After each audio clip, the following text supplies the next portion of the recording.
40,000 years ago, another kind of human walked the earth. Not myths, not monsters, but flesh and blood. Short, wide, and built like living tanks. They could crush stone with their hands, survive blizzards that would kill us in hours, and hunt animals the size of trucks using nothing but wooden spears. If you met one face to face, you'd think they were something out of a nightmare. But they weren't beasts, they were Neanderthals, and for hundreds of thousands of years they ruled the Ice Age. Their bodies were forged in freezing winds and endless hunger, shaped by nature into perfect survival machines. Every inch of them was built for the cold. Huge lungs, thick bones, barrel chests, and strength that made even survival look effortless. We like to think of them as our primitive cousins, but the truth is they were elite. The ultimate cold weather athletes. The Ice Age didn't destroy them, it created them. And everything about their design tells a story about endurance, intelligence, and adaptation pushed to the edge of possibility. If you're using these to fall asleep, that's exactly why I make them. So, subscribe maybe, and tell me where you're watching from. I check the comments and it's always wild. People in London at midnight, people in New York eating breakfast, all of us sitting here, trying to understand a world where the monsters were human. Imagine standing on a frozen plain 40,000 years ago. The wind bites through every layer of fur and skin you wear. The air is sharp enough to sting your lungs. Then out of the fog, a figure appears. At first, you think it is a man, but the closer it gets, the more that illusion fades. Its shoulders are massive, its chest wide as a barrel, arms like stone pillars, legs short but thick and powerful. Its face is strange, broad, with a heavy brow and deep eyes that reflect the dull light of the ice. This is not a creature from myth or nightmare. This is a Neanderthal, and once they ruled this world. For thousands of years, they walked the freezing lands of Europe and Western Asia, surviving conditions that would destroy us in days. They built fires in caves, hunted mammoths and woolly rhinos, raised children, and watched the stars through the smoke of their hearths. They weren't monsters, but they looked like ones because nature had turned them into survival machines. Every inch of their body was engineered for endurance, power, and heat retention. When scientists first reconstructed a Neanderthal skeleton in the 19th century, they thought it was some primitive brute, a half-animal with no grace or intelligence. But today, we know that idea couldn't be more wrong. If you met one face to face, you'd be looking at a human in every sense that matters, just built for a world that demanded more from flesh and bone. Their bones were thicker than ours, almost twice as dense in some places. A modern athlete's skeleton looks fragile next to theirs. Every muscle attachment tells the same story, the story of a life lived under constant strain, climbing, lifting, throwing, carrying, always moving through snow, wind, and cold. The Ice Age sculpted them the way glaciers carve mountains, grinding away everything unnecessary until only strength remained. You can almost imagine the sound of their world. The crack of ice underfoot, the low rumble of a distant glacier shifting, the calls of animals echoing across the frozen plains. This was not the land of comfort. It was the land of endurance, and Neanderthals were its champions. They didn't just survive it, they mastered it. But that mastery came at a cost. Their massive builds burned energy like a furnace. They needed to eat almost twice as many calories as a modern human just to stay alive. Every day was a battle between hunger and cold, between body and environment. Yet they thrived. For over 300,000 years, Neanderthals ruled the Ice Age like quiet kings, their strength and intelligence perfectly balanced for survival. So how did it all end? Why did these living fortresses of flesh vanish while our lighter, weaker ancestors took their place? The answer begins here, in the frost and wind, in the body of a being built to survive a world of monsters until the monsters were us. The world that made the Neanderthals was not just cold, It was endless winter. Between 2 and 300,000 years ago, Europe and Western Asia were locked in one of the harshest climate cycles Earth has ever known. Ice sheets the size of continents pushed southward, covering everything in silence and frost. Temperatures dropped so low that trees could no longer grow across vast regions. Days were short, nights were long, and food was scarce. In that frozen theatre, evolution began to sculpt a new kind of human, one that could not just survive the cold, but thrive in it. Nature works like a sculptor, and over thousands of generations, it reshaped the human body using two invisible laws of biology. The first is called Bergmann's rule. It says that animals living in colder regions tend to be larger and thicker because big bodies conserve heat better. The second is Allen's rule. It says that cold climate animals have shorter limbs and smaller surface areas to reduce heat loss. Together, these laws turned Neanderthals into living furnaces. Their bodies became compact, dense, and perfectly suited for Ice Age life. Picture a human built like a grizzly bear, but with a brain larger than ours. Every feature had a purpose. Their short arms and legs trapped heat close to the core. Their wide rib cages housed massive lungs that could pull oxygen from thin, freezing air. Their heavy muscles worked like insulation, storing warmth and power. Even their faces changed. The broad nose wasn't just a random feature. It was a built-in heater, warming icy air before it hit the lungs. Their skulls, with their thick brow ridges and long faces, helped balance those strong neck and jaw muscles used for chewing tough, frozen meat. Every part of them was an answer to a world trying to kill them. Imagine living in that darkness. For most of the year, the sun barely rose above the horizon. The only light came from fire and stars reflected on ice. Energy was life, and calories were gold. A Neanderthal's day revolved around finding enough food to feed the furnace. Mammoths, bison, woolly rhinos, reindeer, and bears were not just prey, they were survival. Each hunt was dangerous, requiring teamwork, strength, and planning. But success meant warmth, meat, and life. The landscape forced them to adapt mentally too.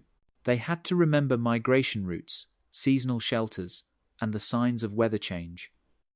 In a world this hostile, mistakes were death. So they became careful thinkers, quiet strategists, molded by necessity. The cold did not just shape their bones, it shaped their minds. To be Neanderthal was to live in a world where every breath of warm air was earned, where every sunrise was a small victory against extinction. Their story began in darkness and ice, but that darkness forged something powerful. They were not failed humans.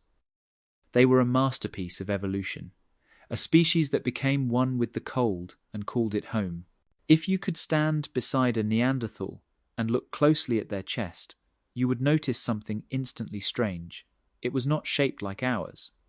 Where modern humans taper down from the shoulders to the waist, Neanderthals flared outward.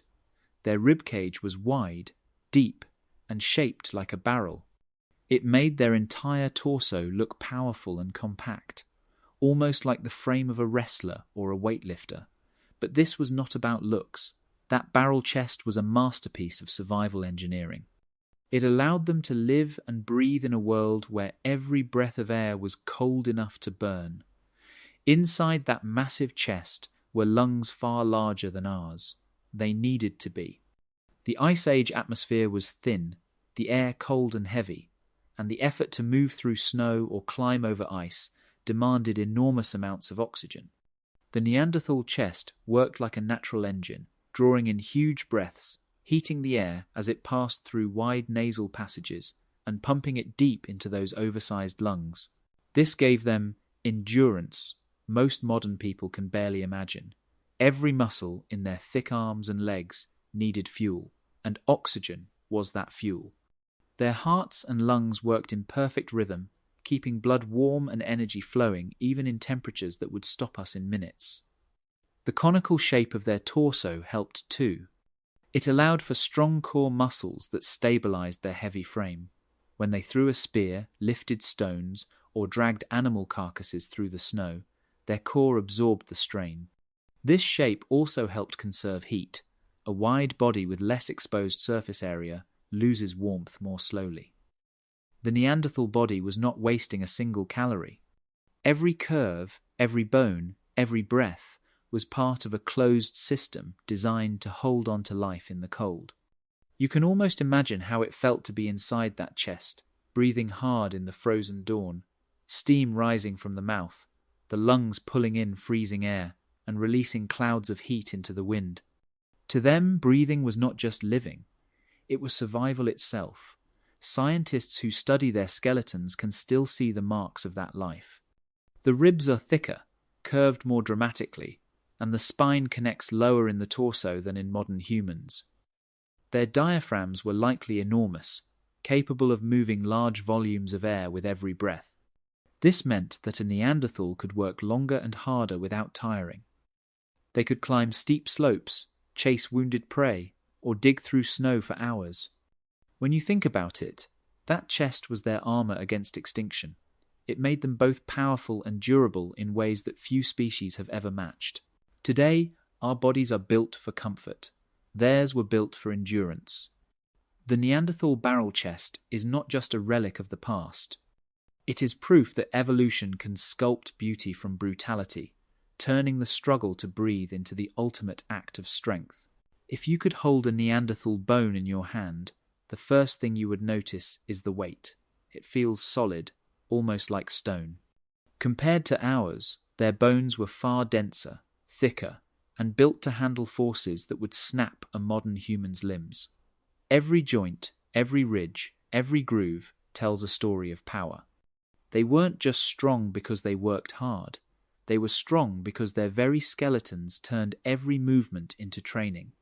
The thick walls of their bones acted like natural armor, protecting them from the brutal impacts of Ice Age life. These weren't fragile bodies that needed rest or recovery days. They were walking fortresses built through thousands of years of adaptation. Their environment demanded it. Every day meant climbing icy slopes, dragging prey across frozen ground, breaking wood, shaping stone, and building fires. Every movement was labor, and every bit of labor left its mark on their bones. Scientists can actually see this in the fossil record. The places where muscles attach to bone are massive, like roots gripping deep into rock.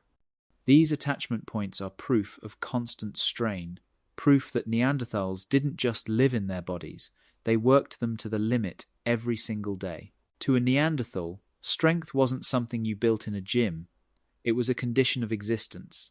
Their legs were thick and curved slightly, built to bear the weight of a heavy upper body and to stay stable on uneven terrain. Their arms were powerful beyond belief. Even the forearms, which we use mostly for precision, were packed with dense muscle. A modern human would have to spend years of constant heavy labor to approach that kind of natural strength, and even then, they might not come close. When researchers model Neanderthal biomechanics using computer simulations, the results are astonishing. Their bodies could generate enormous force, not just in bursts, but over long periods. Their skeletons could absorb impact and recover fast. It's like they were born with bodies already trained for a world that never stopped testing them. But there was a price for this design. Dense bones meant more weight to carry, more energy needed to move, and a body that required constant fuel.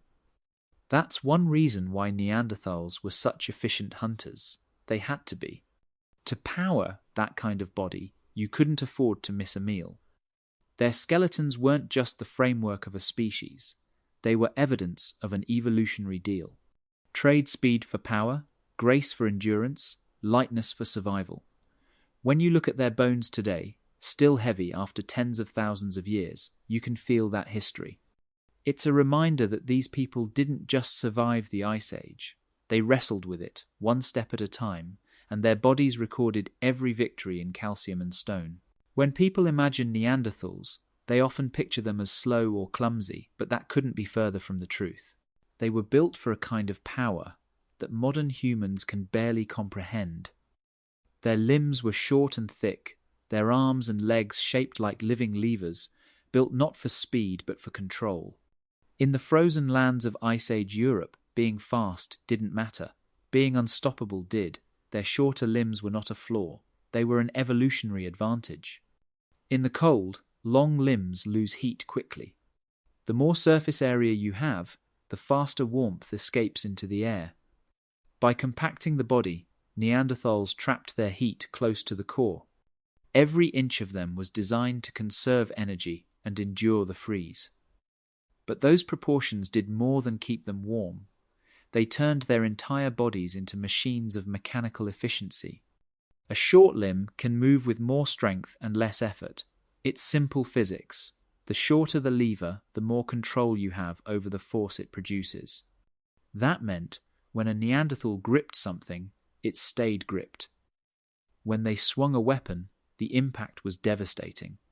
When they wrestled prey to the ground, they did it with crushing leverage that even large animals couldn't break free from. This is why many scientists describe Neanderthals as power athletes of the ancient world. Their build favored raw strength over reach, precision over range, and survival over style. If modern humans were marathon runners, Neanderthals were powerlifters. They didn't need to chase down prey for miles like us. They relied on ambush and proximity, using the terrain to get close, then exploding into action. Picture a mammoth hunt. Snow blowing across an open valley, a small group of Neanderthals crouched behind boulders, waiting. They don't sprint when the animal appears. They wait for the perfect moment, then move with terrifying coordination. Their short legs drive them forward like pistons, closing the distance fast. Their arms, thick and muscled from a lifetime of stonework, thrust heavy spears into the flank of a creature 10 times their size. It's not about elegance, it's about physics. That same strength showed in their daily lives too, carrying carcasses through the snow, breaking bones for marrow, building shelters out of heavy hides and logs. Everything they did required power. Their stocky proportions made every action more stable, every step more grounded. It's why scientists studying their fossils find almost no signs of balance injuries. These people moved with precision and confidence in terrains that would have tripped us in seconds. They didn't run from the cold. They owned it. Their short, powerful limbs were not limitations. They were weapons crafted by evolution. In a world that rewarded strength over speed, Neanderthals were the champions. Their power wasn't about dominance or aggression. It was about survival. They didn't need to outrun the Ice Age. They needed to outlast it. And for hundreds of thousands of years, they did exactly that. If you could shake hands with a Neanderthal, you might regret it. Their grip would feel like iron closing around your bones. Their hands were not just larger than ours, they were built differently. Thick fingers, broad palms, and massive muscle attachments gave them a strength that bordered on terrifying. Scientists studying their fossils can see it clearly. The bones of their thumbs and wrists are wider, the joints more reinforced, and the ends of their fingers shaped for gripping and holding under pressure. These weren't the delicate hands of artists or writers. These were the tools of survival. A Neanderthal hand could crush, twist, and lift with power far beyond what a modern human could manage. But these hands weren't made just for brute force. They were precise, capable of detailed control. The same strength that let them hold a struggling animal steady also allowed them to carve stone, scrape hides, and shape tools with accuracy. Every task demanded endurance and coordination, and their anatomy delivered both. The muscles, connecting the fingers to the forearm, were incredibly strong, which meant they could maintain a firm hold for hours. Imagine scraping the flesh off a thick animal hide using a stone tool until it was soft enough to make clothing, all while sitting in the freezing wind. Their hands had to keep steady under strain, no shaking, no weakness, just steady, relentless pressure. That's why so many Neanderthal tools were hafted, meaning they were attached to wooden handles using sinew or resin. The combination of their grip and tool design made them dangerous hunters and skilled builders. A thrusting spear in a Neanderthal's hands was like an extension of their body. They didn't throw from far away the way we often imagine. They got close, dangerously close, and struck with precision and power. Each movement was deliberate, every motion born from a body that had spent a lifetime lifting, carrying, and creating. When scientists simulate the force of their hands, they estimate it could easily exceed the grip of even elite modern athletes. Their bones show signs of continuous stress, the kind that comes from years of constant labor. It wasn't training, it was living. Just surviving the Ice Age was a workout that never ended. Their fingers could pinch, twist, and hold stones with incredible pressure, giving them control over their environment like few creatures before them. The result was a species that turned strength into art. Their tools, simple at first glance, were masterpieces of balance and efficiency. Every groove and edge was the product of hands that knew how to shape the world. Those same hands made clothing, built shelters, and cared for the injured. They weren't just weapons, they were instruments of creation. The Neanderthal grip was more than physical power. It was the symbol of their mastery over the harshest world Earth had to offer. Their hands held not only the weight of tools and weapons, but the weight of survival itself, and for thousands of years, they never once let go. If you could step back into the Ice Age and watch a Neanderthal hunt, it would look less like a chase and more like a battle. There were no long-distance weapons, no bows, no traps that allowed them to keep their distance. Every hunt was face-to-face. They fought their prey at arm's length, using heavy wooden spears sharpened with stone tips. It was close, brutal, and deadly work. That is why, when scientists study Neanderthal fossils, they find the same kind of injuries seen in rodeo riders, soldiers, and big game hunters. Broken ribs, crushed skulls, fractured arms.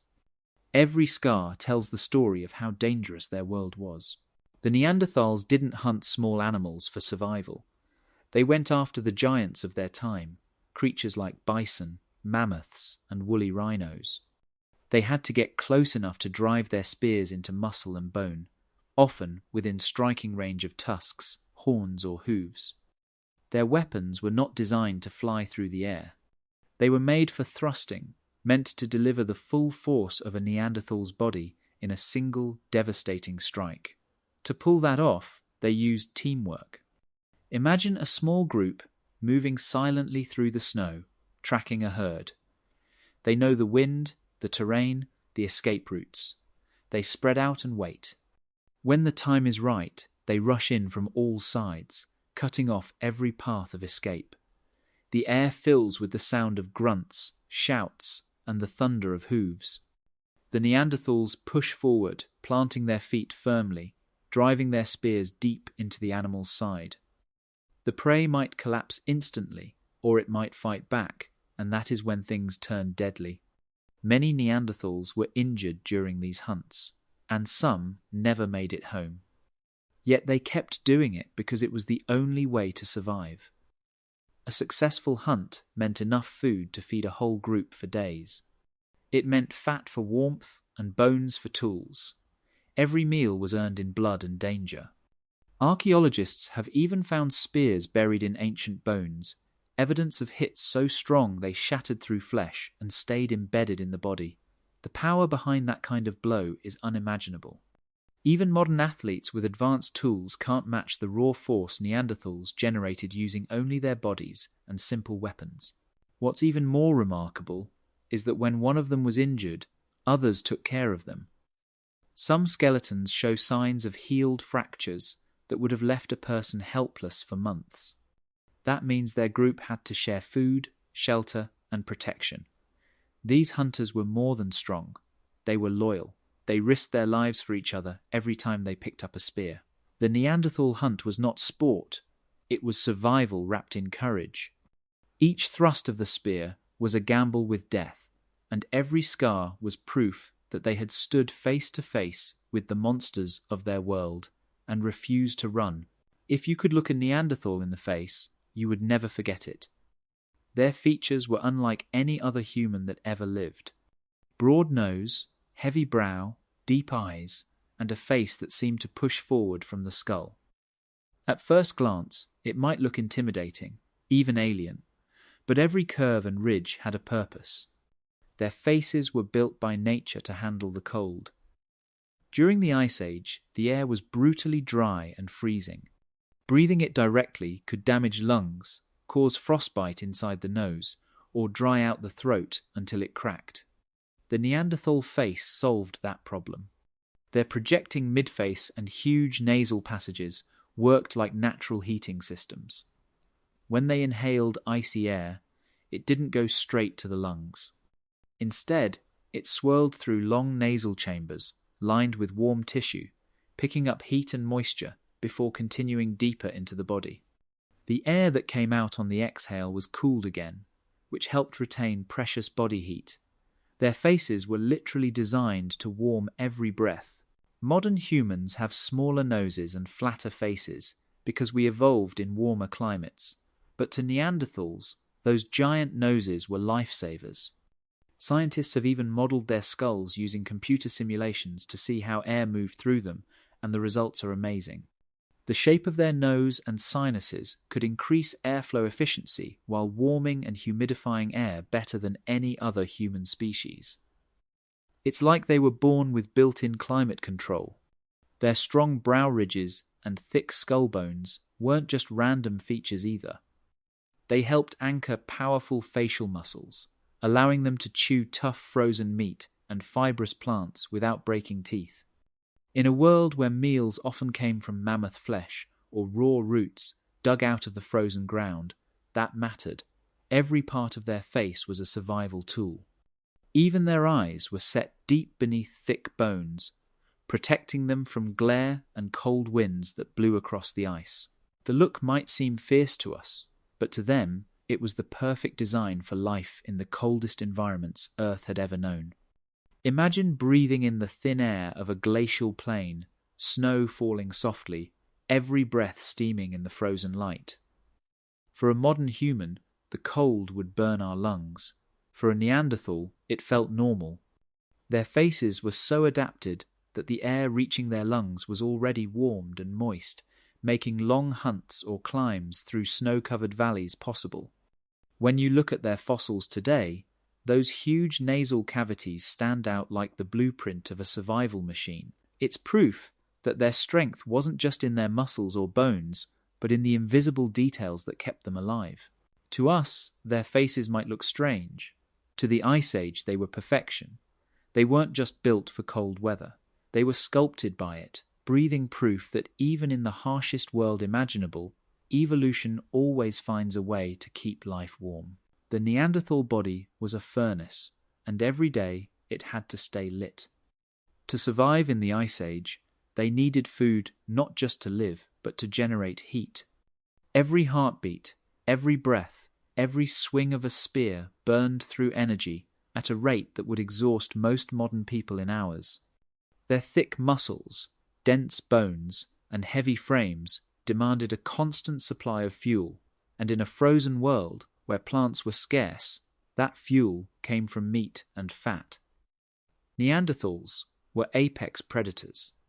They hunted reindeer, bison, mammoths, and woolly rhinos, creatures so large and powerful that even a single successful hunt could feed an entire group.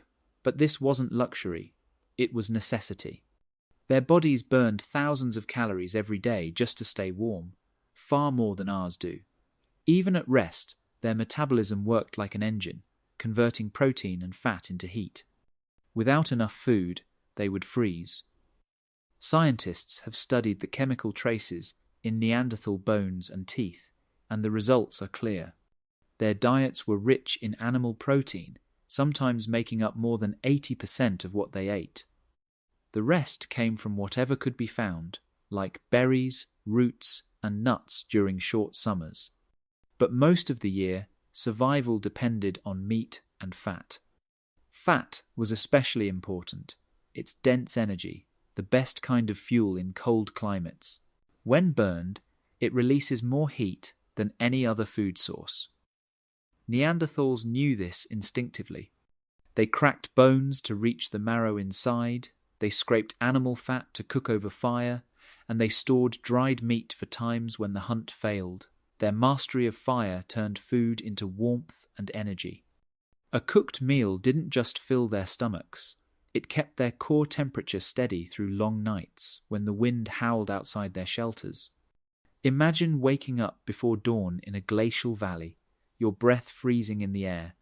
You eat roasted meat from last night's kill, the fat melting on your tongue, the firelight flickering across stone walls. That meal isn't comfort food, it's survival. Every bite becomes energy, every spark of energy becomes heat, and every bit of heat keeps your body from shutting down. Moving across snow with heavy tools and animal skins required enormous effort. Even walking burned calories fast.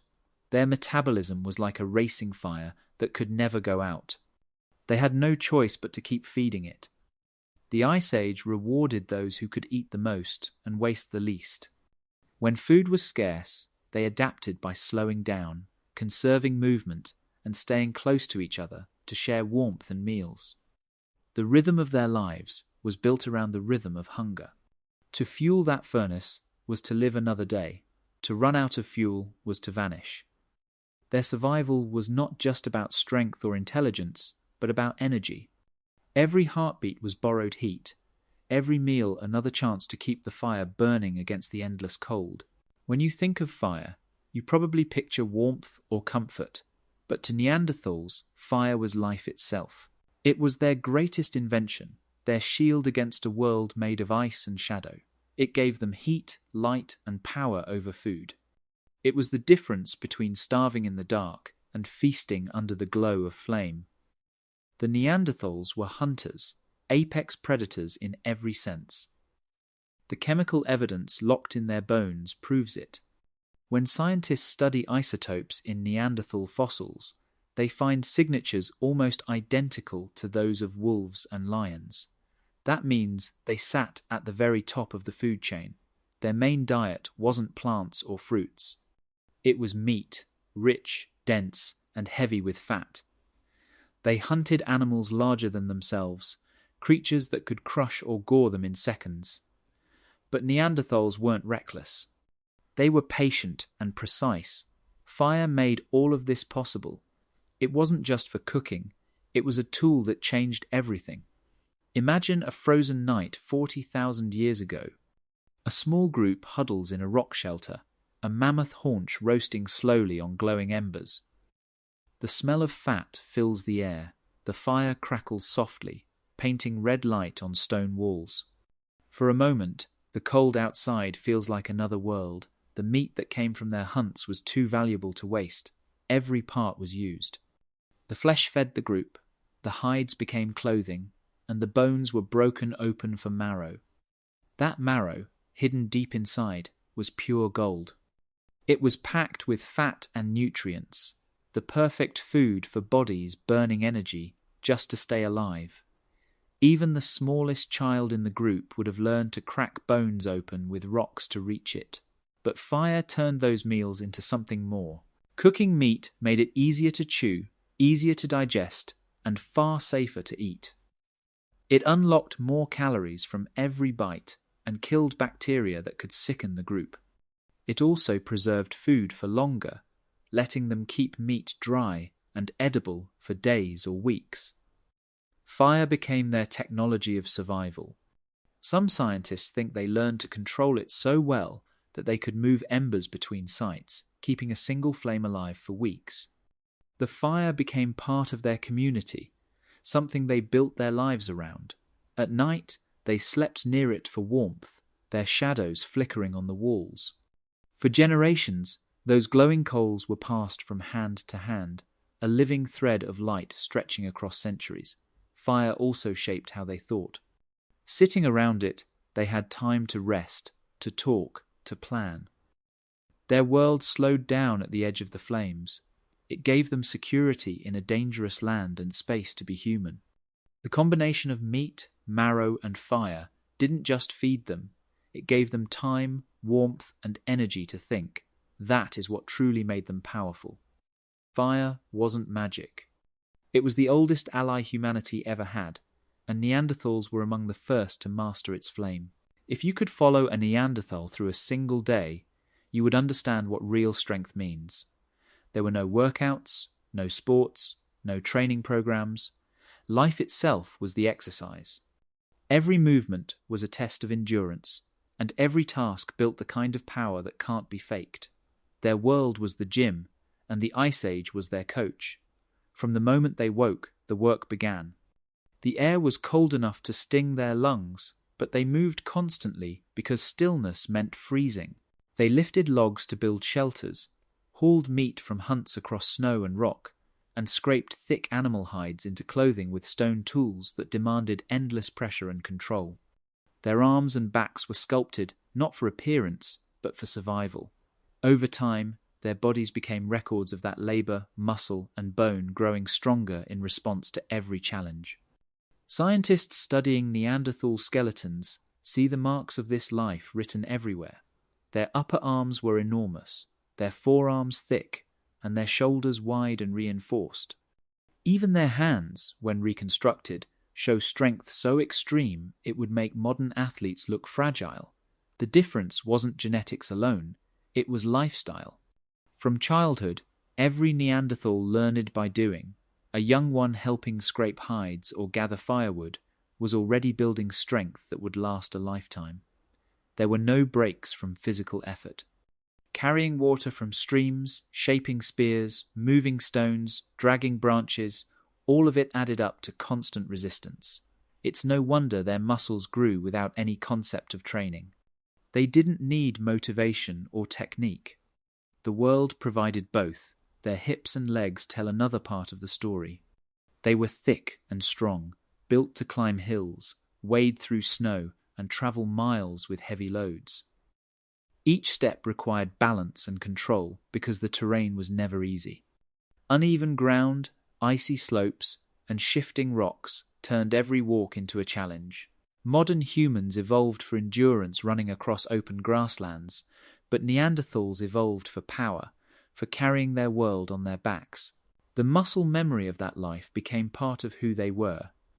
Even the simple act of sitting or standing shaped their bodies differently.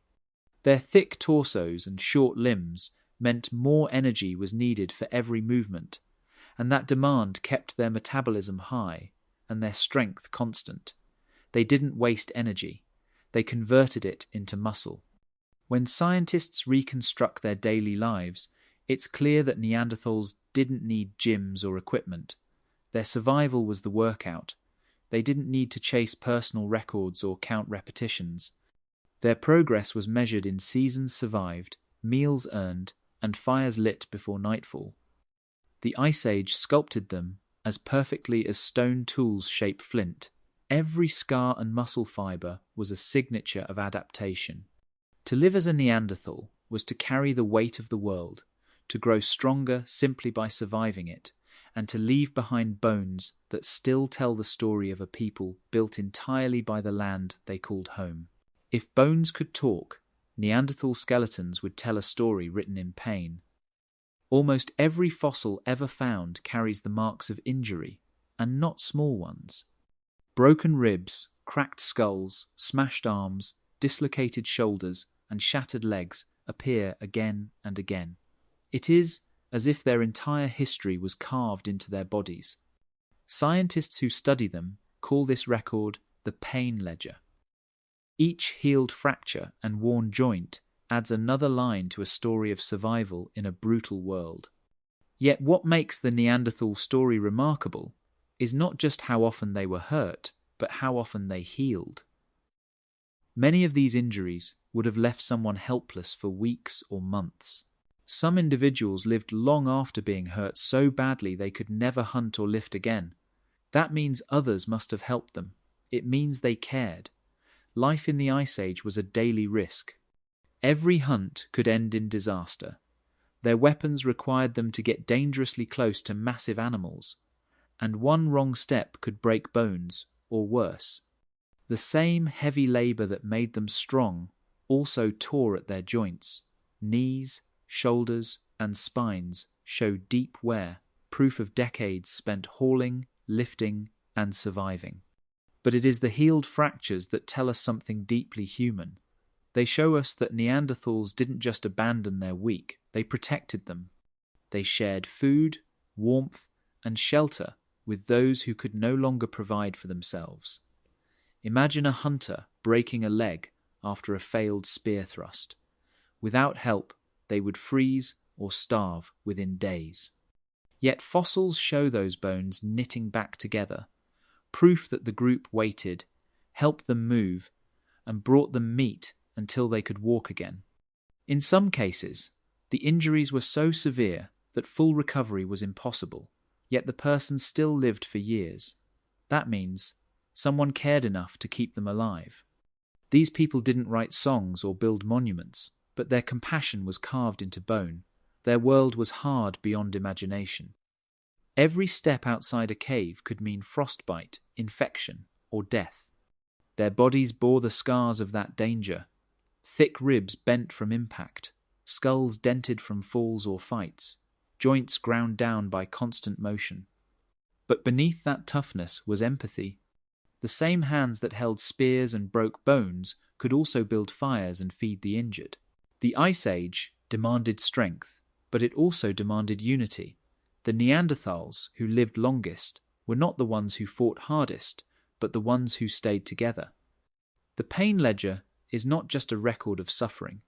It is proof of community, a reminder that even in the harshest world imaginable, kindness was a survival strategy. Every scar on a Neanderthal skeleton is more than a wound. It is a signature of care, a silent message from a time when life was fragile, but compassion was strong enough to keep the fire burning in the cold.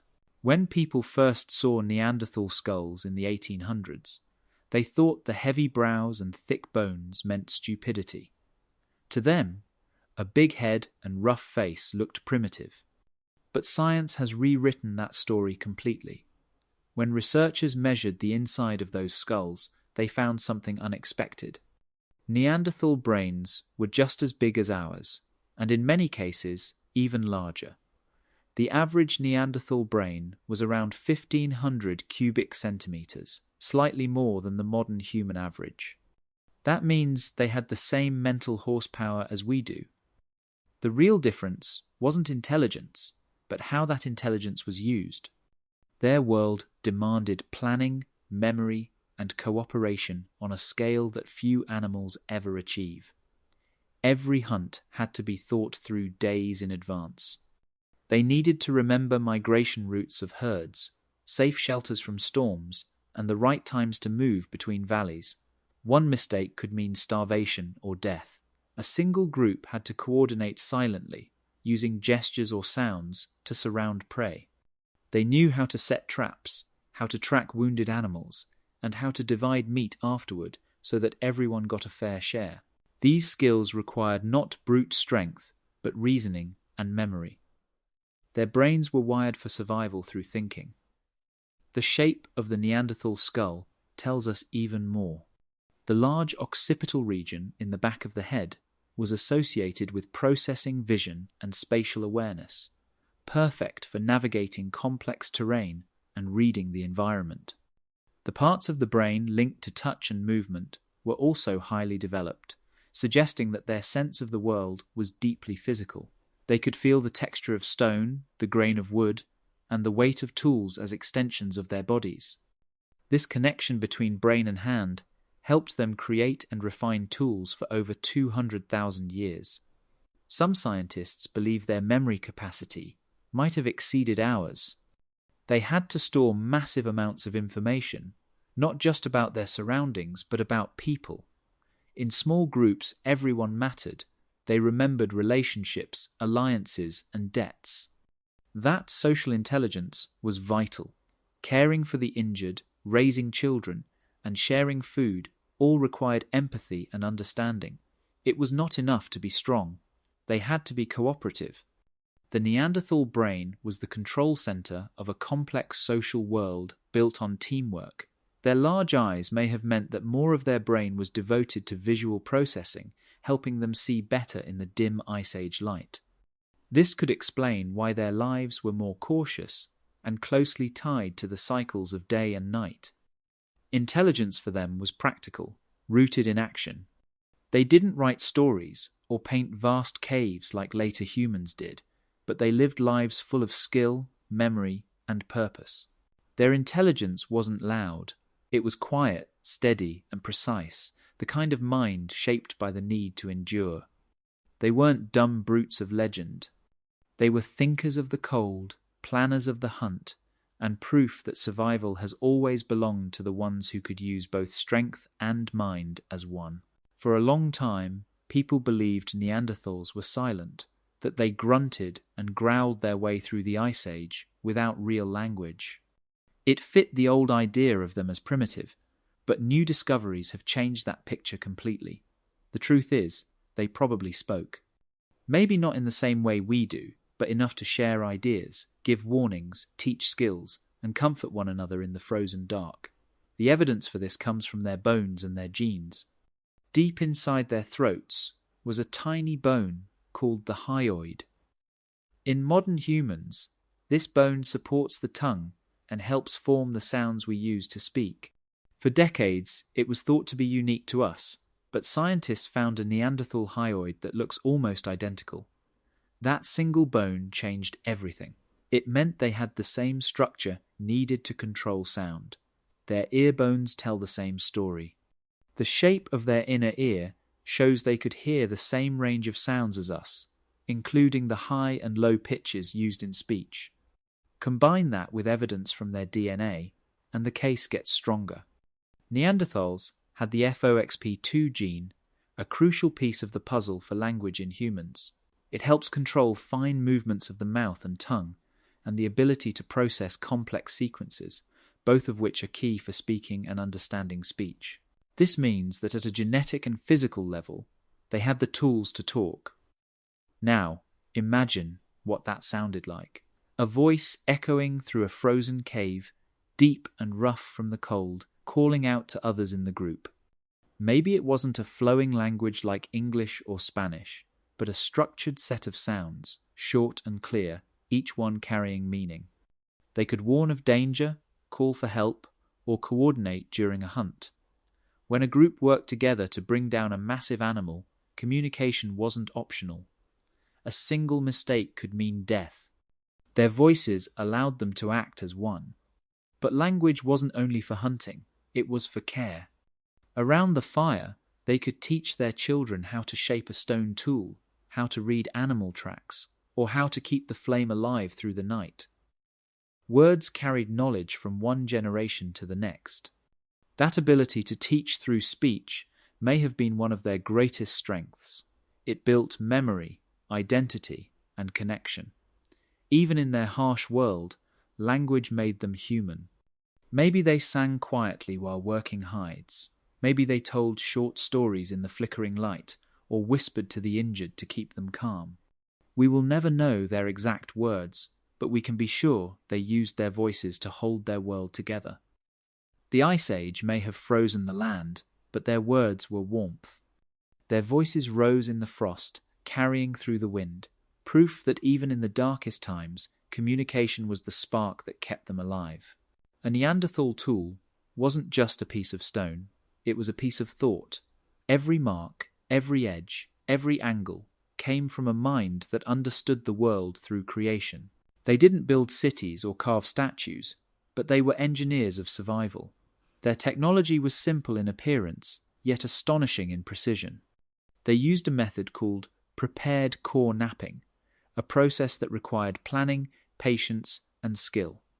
It started with a single stone, chosen carefully for its texture and strength. They shaped it into a core, then struck it in a way that produced sharp, usable flakes. Each flake could become a scraper, a knife, or the head of a spear. This was not random smashing. It was design. They thought ahead, imagining the tool before it existed, turning an ordinary rock into a weapon or a lifeline. Archaeologists can see this intelligence in the symmetry of their tools. Some pieces are so consistent that they must have followed shared templates passed down through generations. That means they taught each other techniques, maintaining a standard across hundreds of miles and thousands of years. It wasn't invention for one person, it was cultural memory. But their skill didn't stop at shaping stone. They took the next step that defined real craftsmanship. They attached their tools to wooden handles using sinew, plant fibers, and sticky tree resin. That process, called hafting, took planning and chemistry. They had to gather resin, warm it, and mix it with ash to make it stronger. Then they wrapped it tightly with fibers or strips of animal tendon to secure it. The result was a weapon that could pierce, hide, and bone with deadly accuracy. Every successful hunt began long before they saw their prey. It began when they sat around the fire, sharpening edges and fitting handles, preparing for the danger to come. Their hands worked with rhythm, their minds focused on survival through craft. In those moments, they weren't just strong, they were inventors. The cold demanded tools that could endure, and Neanderthals delivered. They made scrapers for hides, awls for leather, and blades for cutting meat. They reused and repaired tools instead of discarding them, proof that they valued efficiency. Each strike of stone carried the weight of experience. These were minds that thought in sequences, that saw not just what a tool could do today, but what it would need to do tomorrow. That kind of foresight is the foundation of engineering, the first spark of invention in human history. When you look at their tools today, still sharp after tens of thousands of years, you can almost see the hands that shaped them, guided by memory and necessity. They weren't just surviving, they were building a system that lasted. The Neanderthal toolkit was more than survival gear. It was the signature of a species that learned to think ahead, to shape the elements around them, and to leave behind a legacy of intelligence carved in stone and sealed by fire. When the Ice Age howled across Europe, Neanderthals didn't have the luxury of permanent homes. Their shelters were small, temporary, and built with the precision of necessity. The cold was relentless, the winds sharp enough to strip the skin, but they fought back with ingenuity. They turned the frozen world into something livable. To survive the macro winter, they created microclimates, small pockets of warmth and safety carved out of stone, skin, and firelight. Rock shelters were their first line of defense. They chose cliffs and caves that faced away from the wind, places where the stone itself could block the storm. Inside, they built hearths that glowed like hearts in the dark. The soot on cave walls that scientists find today is proof of those long nights, smoke rising and curling around ceilings blackened by centuries of fire. These hearths weren't random. They were carefully placed to distribute heat and light evenly, a natural thermostat in a frozen world. The fires did more than warm them. They dried hides, cooked food, and kept predators away. A fire was a signal of life, a small star holding back the endless cold. Around it, they built their world. When they weren't using caves, they made shelters out of what the land provided. Mammoth bones, branches, and animal skins became walls and roofs. These temporary homes were simple but effective. Large bones formed a frame, hides stretched over the top, blocked wind and snow, and piles of moss or grass made soft bedding that trapped heat. Each shelter was a lesson in survival engineering, designed to create a zone of comfort in a place that offered none. Clothing was another form of shelter. They wore animal skins, tailored to fit their stocky bodies, tied with sinew and layered for insulation. Each hide was scraped clean with stone tools, softened by hand, and stitched together using bone needles. Archaeologists have found evidence of hide working at many Neanderthal sites, suggesting they had a deep understanding of how to make clothing that could stand up to Arctic conditions. They didn't just wrap themselves in fur, they crafted outfits that trapped warmth and allowed movement, turning the bodies of hunted animals into living armor against the cold. Smoke filled their shelters as fires burned through long nights. It wasn't pleasant, but it was the price of survival. The scent of smoke would cling to everything they owned, from their clothes to their hair. Yet that same smoke kept insects away and preserved meat. Every detail of their living spaces had purpose. It was a balance of fire, stone, and flesh. To us, their lives might seem bleak, but to them, a warm shelter in the storm was triumph. The Ice Age wasn't just endured. It was managed, conquered one hearth at a time. Shelters, skins, and smoke were their tools of resistance, proof that even when the world froze solid, the Neanderthal spirit refused to be cold. Neanderthal childhood was nothing like ours.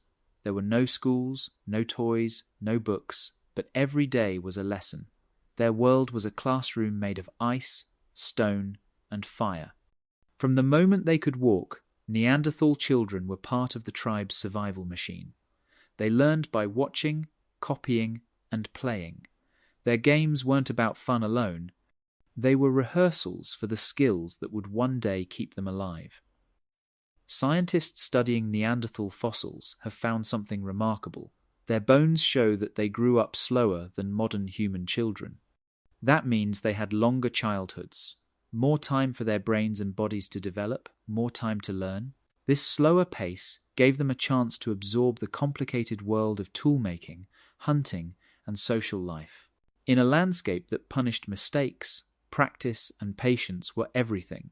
Picture a small child squatting near a fire, holding a tiny piece of flint, watching an adult strike sparks off a larger core. The sound of stone on stone becomes familiar, rhythmic. The child mimics it, learning the feel of the tool.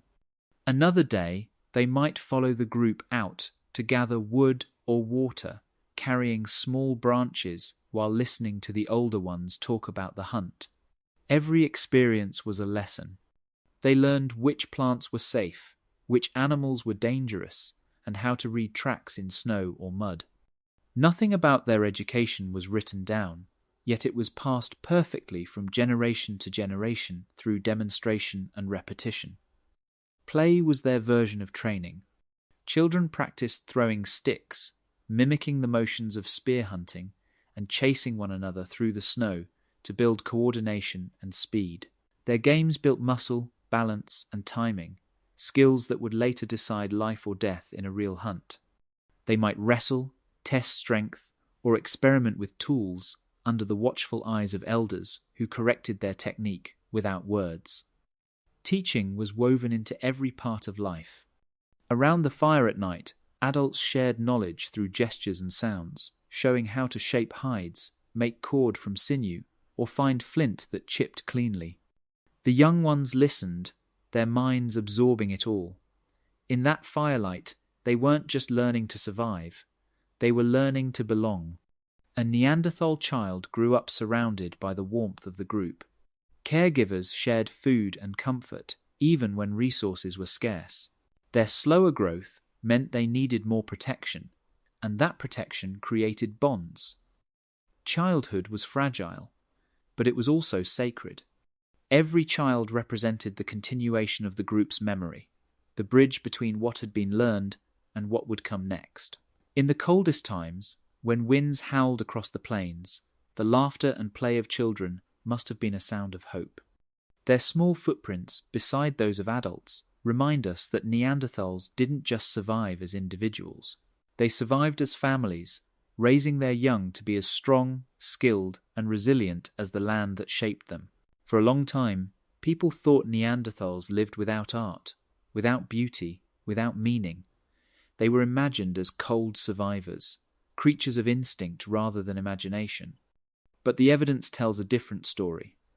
Beneath the dust of their caves, under layers of stone and time, we have found traces of something deeply human.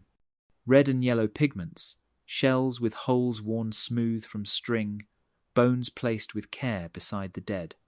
These discoveries whisper of beauty, of belonging, of minds that saw more in the world than food and fire.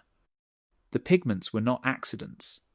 Neanderthals collected ochre, a natural clay rich in color, and ground it into powder. They may have used it to decorate their bodies, stain hides, or mark tools.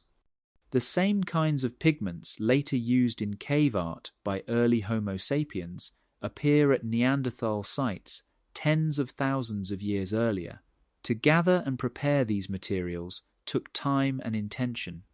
In a world where every hour mattered for survival, taking time to create color means something more. It means they cared about how they looked, how they appeared to others, maybe even how they saw themselves. At a site in Spain, archaeologists found perforated shells stained with red pigment that predate the arrival of modern humans. These beads were not food or tools, they were ornaments. Each one could have been worn as jewelry or tied to clothing. To wear color in a world of white snow and grey stone was an act of identity, a way of saying, I am here, I belong. Burial tells an even deeper story. Some Neanderthal remains were found in positions suggesting they were placed deliberately, not left where they fell. In Shanidar Cave in Iraq, one skeleton was discovered surrounded by pollen traces, as if flowers had been scattered around the body. Whether this was symbolic or practical will always be debated, but the care is undeniable. Someone had taken time to protect and honor the dead. That act alone speaks volumes. It shows they recognized loss and maybe felt something like grief. These were not mindless beings wandering through the Ice Age. They were people who thought, who remembered, who marked the passage between life and death with meaning. Beauty and ritual gave them belonging. It bound groups together, giving their lives context beyond survival.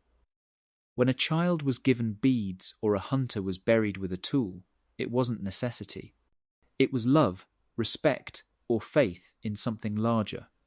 The Ice Age was harsh, but even there, the human spirit found ways to create symbols of hope. When you see a fragment of ochre or a string of shells from 40,000 years ago, you are looking at the oldest proof that survival alone was never enough. The Neanderthals wanted to be remembered. They painted themselves in the colors of the earth, buried their loved ones with care, and left behind the first quiet signs that meaning, not just endurance, has always defined what it means to be human. When modern humans first walked into Neanderthal territory, it must have felt like stepping into the land of giants.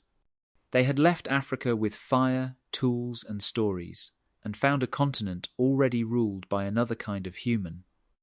The Neanderthals had been there for hundreds of thousands of years. They knew every valley, every cave, every herd migration. Their bodies were built for the cold, their strength unmatched, their knowledge of the Ice Age world complete. To us, they must have looked like monsters. To them, we were strangers with strange faces, thin limbs, and voices that spoke too quickly. But what happened next was not a war at first. It was contact, cautious and curious. These two human species met along the edges of rivers, forests, and hunting grounds. Sometimes they might have traded, shared food, or even worked together to bring down large prey. In those moments, the line between cooperation and competition was razor thin.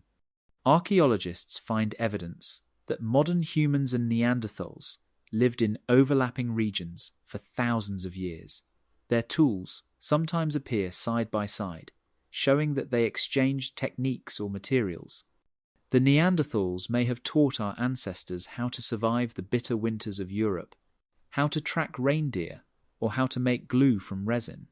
Yet beneath that fragile peace, tension simmered. The two species hunted the same animals, sought the same shelters, and burned the same wood for fire. Every winter made those resources scarcer. When herds moved or the climate shifted, contact could turn to conflict. Imagine two small groups meeting at the same hunting site. The air is frozen and still. Each side watches the other in silence, gripping their spears. No one speaks the same language, but everyone understands hunger. The Ice Age didn't leave room for endless sharing. Some encounters may have ended with violence, others with the beginnings of something more unexpected.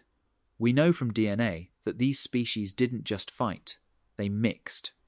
Some Neanderthals and modern humans had children together, leaving genetic traces still carried by people today.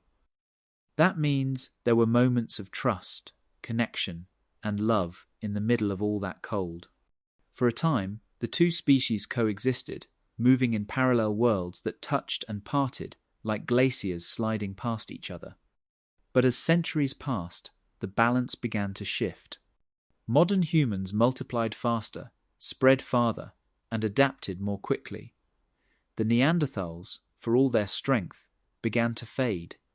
Yet the story of their meeting was not one of simple conquest. It was an exchange, an ancient dance between two kinds of humanity.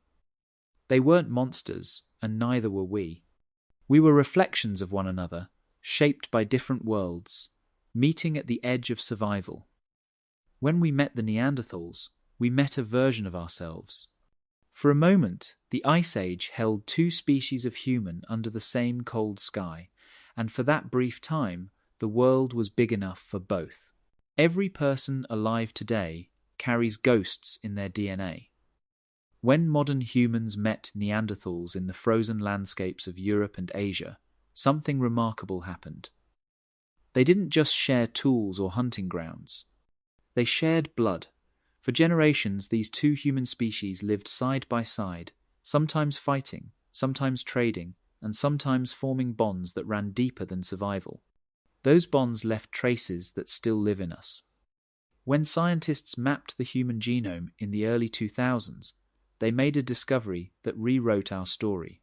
People of European, Asian, and Middle Eastern ancestry carry between 1 and 3% Neanderthal DNA.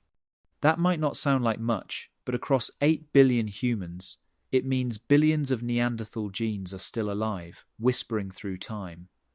These genes aren't random leftovers. Many of them shaped how we adapted to the world after leaving Africa.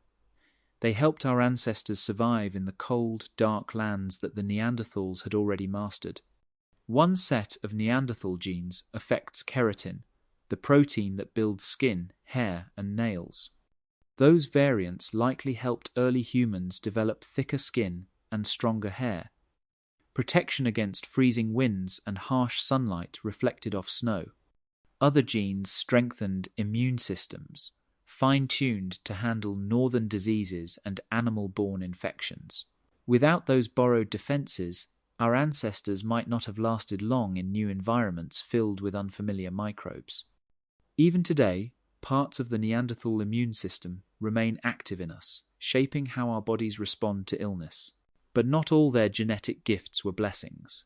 Some variants linked to Neanderthal DNA also influence allergies and autoimmune conditions, side effects of immune systems that once had to fight constantly in a world full of danger. Other inherited traits affect how we sense pain.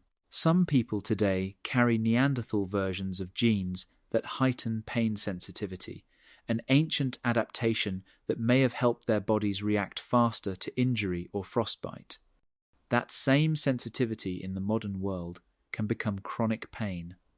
Their biology lingers in our nerves as echoes of their survival.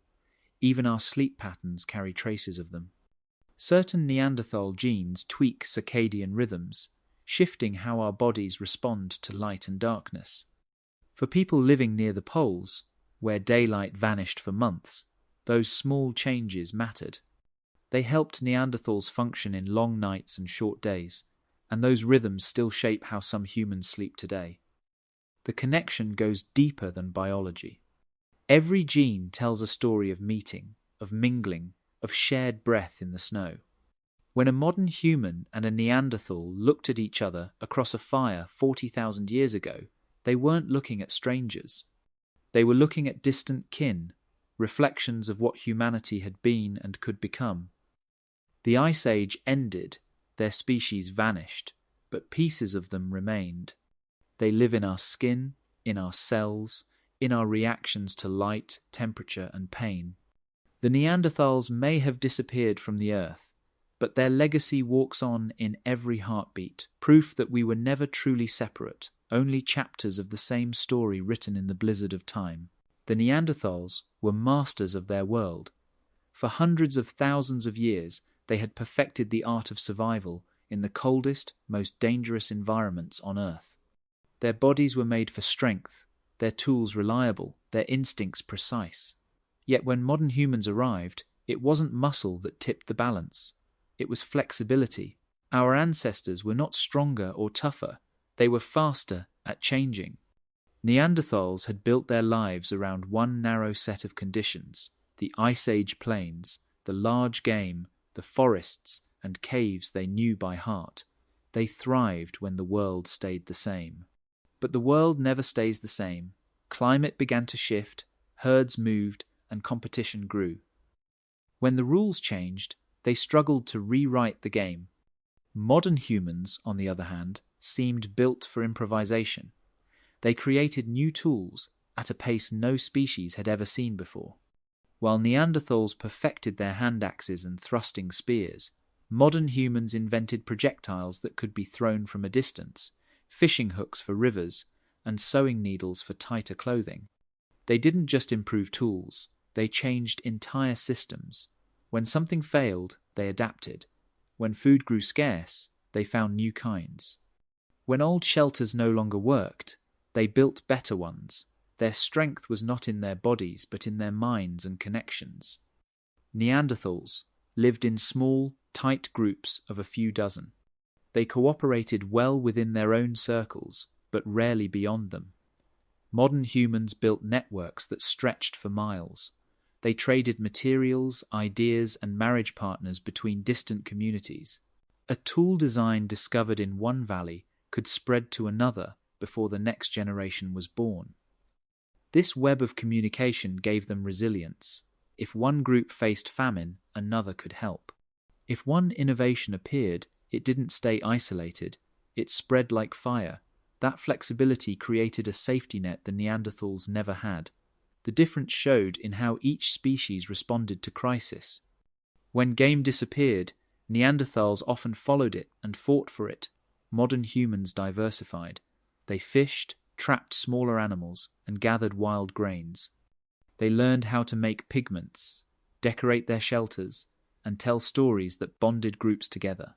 Culture became a survival tool as powerful as the spear. Every idea could be shared, improved, and remembered. This constant exchange gave them an edge that even the strongest Neanderthal couldn't match. Adaptability became evolution's favorite weapon. The Ice Age wasn't won by those who could lift the most, but by those who could think the fastest. The Neanderthals were specialists, experts in a narrow world that eventually shifted beneath their feet. Modern humans were generalists, endlessly curious, willing to experiment and fail until something worked. That was the difference, the flexibility gap. In the end, the future didn't belong to the strongest or even the smartest. It belonged to the species that could change its mind, the ones who could look at the same frozen world and imagine something new. And in that imagination, humanity found its way forward. The end of the Neanderthals didn't come with a single disaster. There was no asteroid, no great plague, no sudden battle that wiped them away. Their ending was slower, quieter, and far more human. It came through cold and hunger, through shrinking lands and shrinking numbers, through the relentless pressure of change. Around 40,000 years ago, their world began to collapse.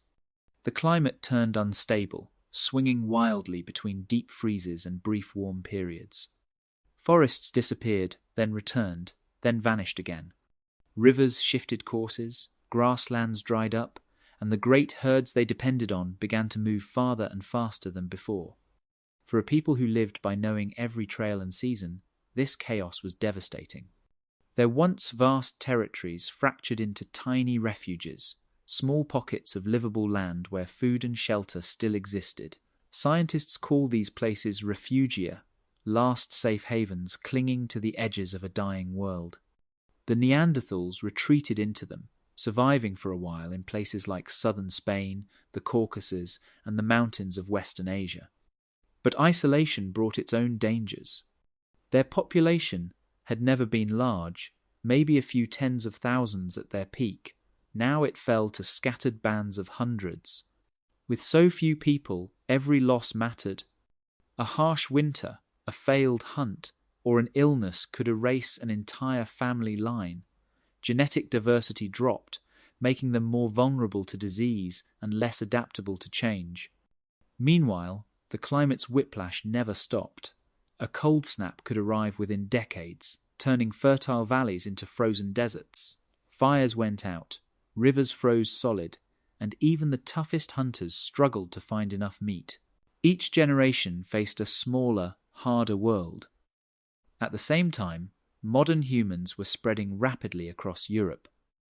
They brought new tools, larger social networks, and faster population growth. Wherever they went, competition followed.